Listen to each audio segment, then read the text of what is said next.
రాజీవ్ గాంధీ 35వ వర్ధంతి సందర్భంగా సచివాలయం ఎదురుగా ఉన్నటువంటి రాజీవ్ విగ్రహానికి వద్ద నివాళులర్పించారు. ఇక మహిళలకు రిజర్వేషన్లు కల్పించాలంటూ కూడా ఆయన సంకల్పించారని గుర్తు చేశారు. రాజీవ్ గాంధీ స్ఫూర్తితో మహిళలకు చట్టసభల్లో రిజర్వేషన్లు కల్పించాలంటూ డిమాండ్ చేశారు. కేంద్ర ప్రభుత్వం స్వప్రయోజనాలను పక్కనబెట్టి రిజర్వేషన్లు కల్పించారన్నారు. మహిళలకు మద్దతుగా బిల్లు తీసుకువస్తే అన్ని పార్టీలు మద్దతు ఇస్తాయని తెలియజేశారు.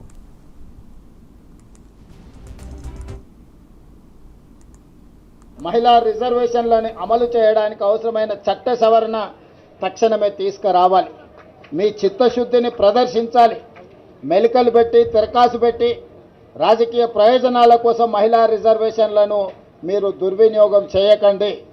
2023లో పార్లమెంటులో మీరు ప్రవేశపెట్టిన మహిళా రిజర్వేషన్లకు 100% అన్ని రాజకీయ పక్షాలు మద్దతు పలికినా అందులో కూడా మీరు మెలిక తిరకాసు పెట్టడంతో ఈనాడు మహిళా రిజర్వేషన్లను అమలు చేయాలంటే మళ్ళొక్కసారి రాజ్యాంగ సవరణ చేయాల్సిన పరిస్థితి వచ్చింది. అందుకే తక్షణమే ప్రత్యేక పార్లమెంటు సమావేశాలు ఏర్పాటు చేసి ఎలాంటి శశబిషలకు ఎలాంటి చర్చలకు తావు లేకుండా తక్షణమే 33%